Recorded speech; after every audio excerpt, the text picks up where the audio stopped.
All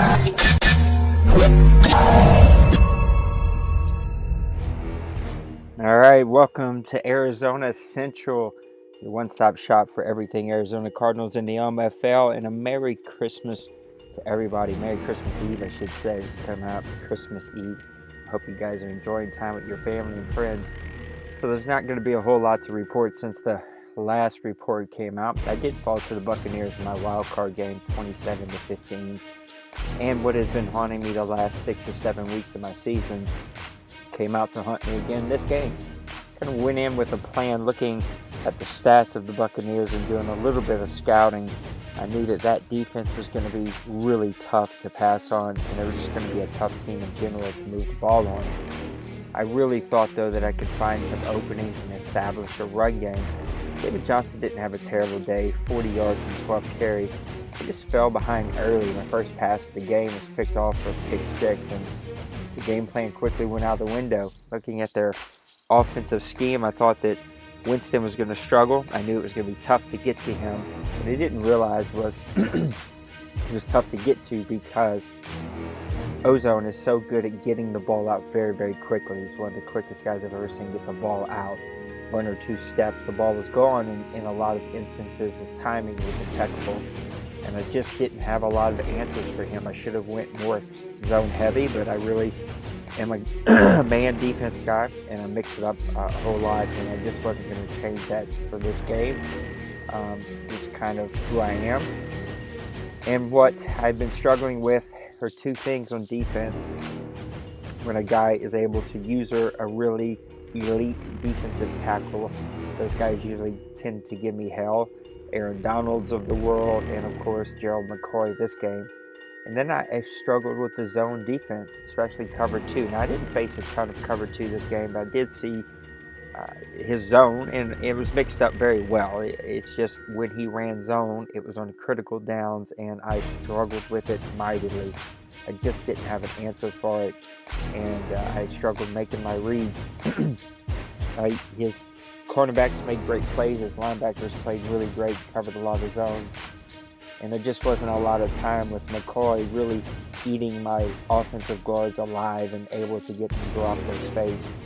2 interceptions on the day for Garoppolo, 200 yards.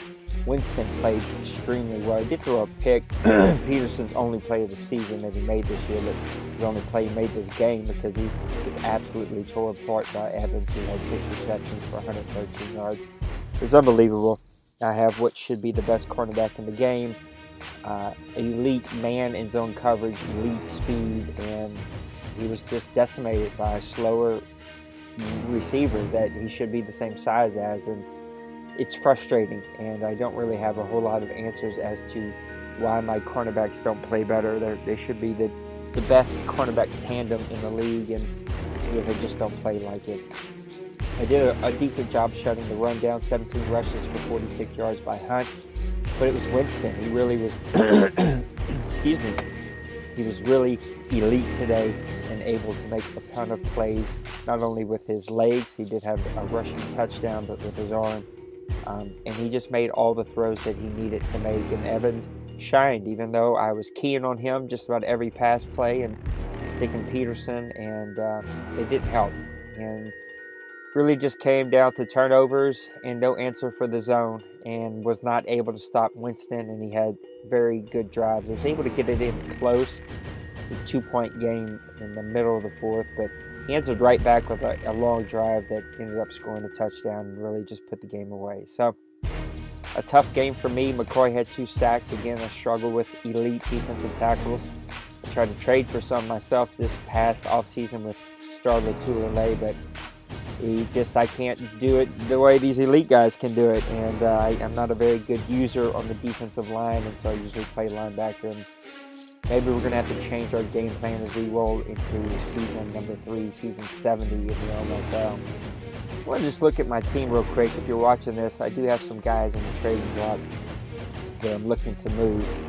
Now, these stats aren't updated, but my defense did play really well. My offense wasn't terrible. Just a lack of a running game in general. We're going to have to find that for the next season. So, just taking a quick look at my roster, I'll show you a few guys that I am looking to move. David Johnson is going to be on the trading block. I will admit he played better here in the second half of the season, and I feel like I'm starting to understand how to use him. So I'm not going to just give him away. It's going to cost you a first-round pick plus something. This guy is an elite halfback in this league. 92 speed, 90 acceleration, 95 ball carrying, 88 truck, 88 carry, 89 stiff arm, 75 spin, 90 juke move, 84 agility, 81 elusiveness, 71 catch, 75 route running. He can do it all. 82 strength. Had over 1,000 yards this season. 1,085, 13 touchdowns, 4.4 average. So like I said, I did play better with him in the second half. 88 overall. It'll cost you a first-round pick plus something. Depending on where your first-round pick is, it will cost you maybe a little bit more than somebody with a higher first-round draft pick. But if you need a stud franchise halfback, he's your guy. He is coming up, going to be needing to be re-signed this next season, but I have plenty of cap room. I don't have to move this guy. I can easily keep him without a problem, and I think he'll re-sign pretty cheaply because he's so young, and he's really been built up this past year. Cardale Jones is another guy I traded for him in season 1. Just didn't quite work out for me here. He is a guy, though, that has some potential. He's slow Devo, so I'm going to say that up front. But that could be fixed. He does have 70 deep accuracy, 71 medium, 79 short, 96 throwing power. He does have 81 speed, 85 acceleration. So it gives you some mobility. Played well for me season 1. I just got such a good deal on Jimmy Garoppolo that I now have him and don't really need him, especially with a quarterback that I picked up in the draft last year that is plenty good enough to be a backup for me. So he's a guy that could be had cheap, asking a third rounder, but if you want to offer lower than that and send multiple picks, I'll gladly think about that, maybe a fourth and a fifth. But you need a quarterback, you want to take a flyer. This guy has some potential. You know what you're getting up front, and it's not going to cost you a whole lot to get from me. Some of the other guys that I am looking to move, I'll move any of my defensive ends except for Reuben Smart. He's a rookie out of Nebraska this past year that really played well for me, but any of these other guys could be had. Rice and Brandon Coleman are two guys. Even Harold are some guys with some potential, but I'll gladly also keep them, not really desperately needing to move either one of them. Starlet Toure and John Jenkins are two guys that I just re-signed last offseason, and they are guys that I would move. Just haven't played up for potential, so I wouldn't ask a whole ton for them. Starlet Toure is 28, and so probably asking a second or third rounder for him. 83 overall. He's got 96 strength, 93 tackle, 83 block shed. He has made some plays for me, just not a ton of plays. Only 1 sack on the year and only 7 tackles. He didn't start until halfway through the season when Jenkins got hurt. Jenkins got hurt and never really came back. 92 strength, 81 block shed. Again, not a superstar, but an easy plug-and-play as a second guy. He is 29 years old, so probably asking about the fourth rounder for him. 83 overall. Only had 3 tackles and 1 sack on the year. My defensive line as a whole was not impressive, so I'm not asking a whole ton for those guys. Neron Ball is a guy that I got off the practice squad from the Raiders first season, and really just couldn't get a starting lineup because I picked up a free agent who played outstanding for me, so I'm not desperately looking to move this guy. He could easily move into my starting lineup, but you can see his stats here. Didn't play a whole ton this year. You see, only had 10 sacks and 1 sack and 10 tackles.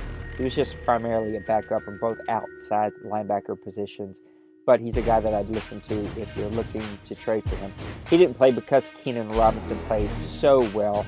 Keenan Robinson probably will not get to start this next year just because he's getting older, and I would expect his regression is going to be pretty tough.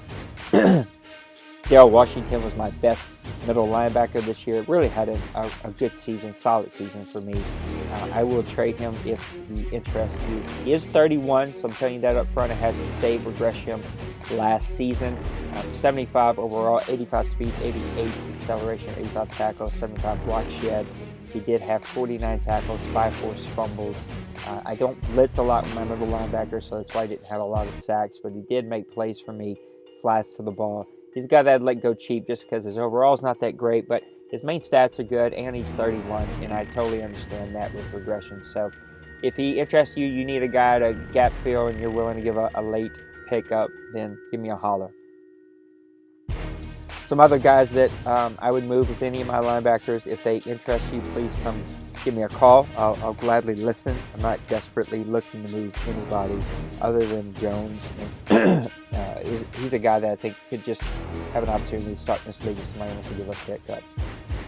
Patrick Peterson, I am listening. There has not been a lot of calls. 97 overall, 93 speed, 95 acceleration, 90 zone, 92 man. Again, a head scratcher of why he doesn't play better. 81 catch, and yet he only had 1 interception, 2 if you count the one in the playoffs, 34 tackles. I'm definitely doing something wrong with this guy. He's 28, but he is star Devo, so I don't expect his regression to be that bad. He will cost you a first-round pick plus something. I'm just not going to give a 97 overall guy away, even if he's 28. So if that doesn't interest you, then don't give me a call. But if it does, he could go. Tyrann Mathieu will not move. He's a guy that just needs to stay for me. Any of my safeties could go. I still think Marquis Christian could be a starter in this league. He's a young guy. He's 23 years old. Has some playmaking ability. He just had a bunch of XP that I spent. 88 speed, 94 acceleration, 70 zone, 74 tackle. He's been on a practice squad for 2 seasons, so he's still out there. He could be had, and I wouldn't ask a whole lot for him. Any of these other safeties could move. I'm not desperately trying to move anybody. I think Bennett Jackson could be a good player for somebody. He's 26 years old. He's got speed and zone coverage ability, 90 speed, 90 acceleration, 81 zone. He doesn't tackle very well, but he can cover the tight end with 71 man coverage, and he can make plays. Primarily a backup for me, but I think somebody that could be a starter for somebody who's weak in safety. So there you have it. Our next update that we'll send out in a couple of days will just be about our off-season outlook. Oh, let me go back really quick. I am moving some offensive linemen. I don't know why I didn't cover those really quick. Doesn't go all the way down. That's why. My wide receivers will probably stay put, but if there's somebody that catches your eye, like a John Brown, I would listen to him. He's 28 years old, 90 overall. He makes plays, but I feel like I have a lot of guys that can make plays. Here are the guys that I am looking to move on the offensive line. I should have went all the way down here. Garrett Vandalier, Mike Bate? I don't know. I can't say that. I'm terrible at names.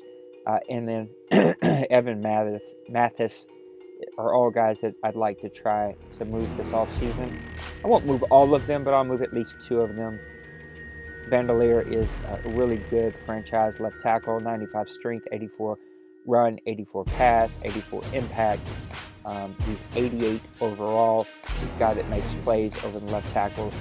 He is 31, so I won't ask a first-round pick for him, but I would probably ask a second-round pick because he is 88 overall with 95 strength, so he is still a playmaking left tackle. Probably ask a second-rounder or some other type of really good offer, maybe a player or maybe a late second and a third or something like that, or maybe we even swap picks. So if you need a left tackle, he's a guy that's on the board. This would be the toughest guy to get, Mike Bate. 90 overall, 95 strength, 91 run, 82 pass, 93 impact. This is a guy I probably will try to hold on to, but I will listen to offers. Again, another star Devo, just like the left tackle. So guys that probably won't regress terribly bad. And then Evan Mathis. He's my oldest. He's 36. He does have average Devo. I just re-signed him this past offseason to a 1-year deal. This would be a strict rent-a-player, and I understand that. I'm not going to ask a ton, but he is 90 overall, 88 strength, 96 run blocking, 81 pass blocking, 86 impact blocking. I probably would ask a third-rounder, maybe a second-rounder, a late second-rounder, something like that. So if you need some offensive linemen, if you need some more time to develop other guys, or if you're just trying to make a run, which I was trying to do this past season, he is a guy that can be had. His contract is a 1-year deal worth $8 or $9 million. A lot of that I will eat as a bonus, so he'll probably cost you $6 to $8 million, $6 to $7 million, something like that. If you're interested, give me a yell. So that is it for your Cardinals Central update. We will see you on the other side for more updates. Good luck to the playoff teams and the toilet bowl teams. Playoffs are going to be in the divisional round before we know it. Merry Christmas to everybody. You guys have a great one. Peace out.